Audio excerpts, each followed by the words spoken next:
మీరు ఇప్పుడు ఈ బిజినెస్ చేస్తున్నారు. అంతకుముందు పాలిటిక్స్‌లో ఉన్నారు. దువ్వాడ శ్రీను గారి తరపున ప్రచారం చేశారు. ఇవన్నీ గూడా చేశారు. అటు పాలిటిక్స్, ఇటు బిజినెస్‌తో పాటు మళ్ళీ మీకొక సొంతంగా ఒక ఛానెల్ గూడా ఉంది. 'మాధురి మీ తెలుగమ్మాయి' అని. ఇవన్నీ ఎలా హ్యాండిల్ చేయగలుగుతున్నారు? అదే కదా మన ఉమెన్ ప్రత్యేకత. హ్మ్.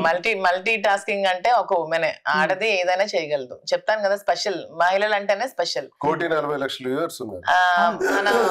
మన మెన్ చేయలేని చాలా పనులు మనం చేయగలిగే కెపాసిటీ మనకి భగవంతుడు ఇచ్చారు. దాన్ని ప్రతి ఒక్క ఉమెన్ కూడా యూటిలైజ్ చేసుకొని మన ఇంట్లో ఎన్ని పనులు చేస్తాం, ఇంటి పనులు చేస్తాం, హస్బెండ్ కి సపోర్ట్ చేస్తాం, పిల్లల్ని రెడీ చేస్తాం, పిల్లల్ని కేర్ తీసుకుంటాం, బిజినెస్ చేస్తాం, ఇవన్నీ చేస్తాం. కానీ మెన్ అలా ఏవి చేయలేరు. సో ఉమెన్ ఆర్ గ్రేట్ ఎప్పటికీ కూడా. సో అందుకనే అందరూ ప్రతి ఒక్కరు కూడా స్ట్రాంగ్ గా ఉండి స్ట్రాంగ్ గా నిలబడి ఎవరి లైఫ్ ని మనం ఇండిపెండెంట్ గా లీడ్ చేయడం నేర్చుకోవాలి.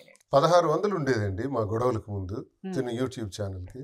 1600 గొడవ అయిన రెండో రోజు నుంచి గొడవ పూర్తయిన 30వ రోజు నాటికి యూట్యూబ్ లో 1,00,000 దాటేసినారు.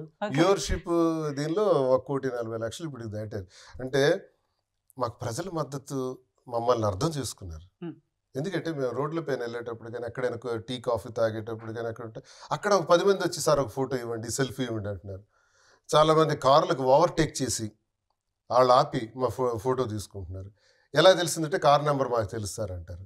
అంటే చాలా దగ్గరకి వెళ్తే ఏ ప్రాంతానికి వెళ్ళినా ప్రజలు క్రేజీగా ఫీల్ అయ్యి తీసుకుంటున్నారంటే మేము చెప్పిన విషయాన్ని, మేము తీసుకున్న నిర్ణయాన్ని ప్రజలు అర్థం చేసుకున్నారు అనడానికి ఇంతకన్నా ఇంక ఉదాహరణ ఏం కావాలి?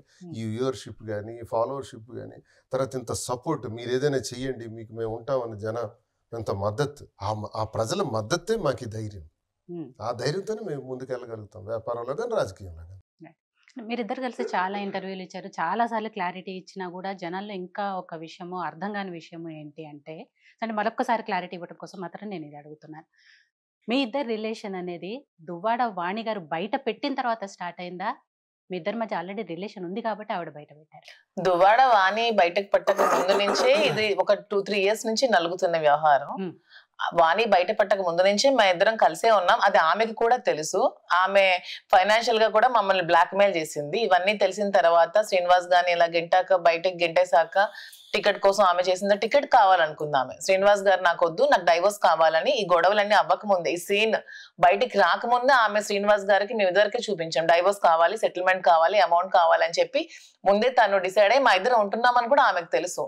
ఆమె వల్లే మేము ఇలా ఉన్నామని కూడా ఆమెకు తెలుసు. అవన్నీ తెలిసిన విషయాలే. కానీ ఇవేమీ తెలియనట్టు మళ్ళీ మా పార్టీ ఓడిపోయిన వెంటనే మమ్మల్ని బద్నాం చేయడానికి, మమ్మల్ని ఇచ్చేయడానికి తను కూటమి ప్రభుత్వంతో ఏకమై అక్కడ టీడీపీ సపోర్ట్ తీసుకొని శ్రీనివాస్ గారిని బ్లేమ్ చేయాలి, వైసీపీ తన్ని పొలిటికల్ గా తన్ని నాశనం చేయాలనే ఉద్దేశంతో రాజకీయ కాంక్ష ఎక్కువ అండి. రాజకీయ కాంక్ష కోసం ఏం చేయాలా? దువ్వాడ శ్రీనివాస్ని చంపేయాలి. చంపేయాలంటే ఏం చేయాలి? సామాజికంగా వాడిని స్మాష్ చేయాలి. స్మాష్ చేయాలంటే మాధురి అనే క్యారెక్టర్ను వాడుకొని చాలా తెలివిగా అధిష్టానం వద్దకు వెళ్ళి శ్రీని లాంటి వాడు కాబట్టి ఆ టికెట్ నాకు ఇచ్చేయండి అన్నారు. అప్పుడు నేను అధిష్టానానికి రిక్వెస్ట్ చేసి ఆమెకే ఇచ్చేయండి టికెట్ అన్నా. ఆ టికెట్ కూడా నిలబెట్టుకోలేకపోయింది తను అహంకారంతో. మళ్ళీ ఆ టికెట్ నాకే వచ్చింది, నేనే పోటీ చేయాల్సి వచ్చింది. అంటే నేను చెప్పేది అంటే ఈ సిచ్యువేషన్ వాడుకంటే ఒక మాట నేను అడుగుతాను. చాలామంది మీరు అడిగారు కదా ప్రశ్న. 28 ఏళ్ళలో నా వద్దకి ఎంతోమంది మహిళలు వచ్చారు, ఎన్నో పనుల కోసం వచ్చారు, ఎంతోమందికి ఎన్నో సహకారాలు చేసి పెట్టాను. మాధురి ఎప్పుడు వచ్చారు? 22లో వచ్చారు, 21 22. మరి అంతకుముందు 25 సంవత్సరాల నుంచి నా దగ్గరకు వచ్చిన మహిళలతో ఎప్పుడైనా దువ్వాడ శ్రీనివాస్ అసభ్యంగా ప్రవర్తించడం కానీ, లేకపోతే ఎవరికైనా అవమానపరచడం కానీ, ఎప్పుడైనా చేసిన చరిత్ర ఒక్కటి ఉంటే ఈ విమర్శకులకు బయట పెట్టమనండి, చూస్తాను. అది లేదే. ఈవెన్ వాణికి చెప్పమనండి, వీడి జీవితం ఇది, ఇంతమందిని ఇలా బిహేవ్ చేశాడని చెప్పమనండి. 28 ఏళ్ల తర్వాత, వివాహం తర్వాత మాధురియే దొరికిందా? మాధురిని బలిపశువుని చేశారు, స్కేప్ గోట్ చేసి తను వాడుకుంది తన స్వార్థం కోసం. రాజకీయ కాంక్ష, ఆర్థికపరమైనటువంటి కాంక్ష, ఆస్తులన్నీ రాసిచ్చేస్తాను అనుకోండి. రాజకీయ కాంక్ష సరే పడండి.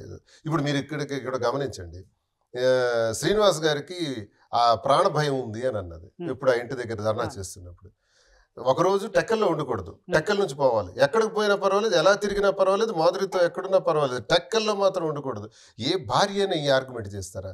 నా భర్త నాకు కావాలి, నాకు శ్రీనివాసే కావాలి, ఇంకేమీ వద్దు అంటారే కానీ 4 వాల్స్ మధ్య తేల్చుకుంటారు. కానీ రచ్చ చేసి కార్యకర్తలు, ప్రజలు, అధిష్టానం, మీడియా ముందు ఇవన్నీ చెప్పుకుంటారా ఇంటి గొడవలు?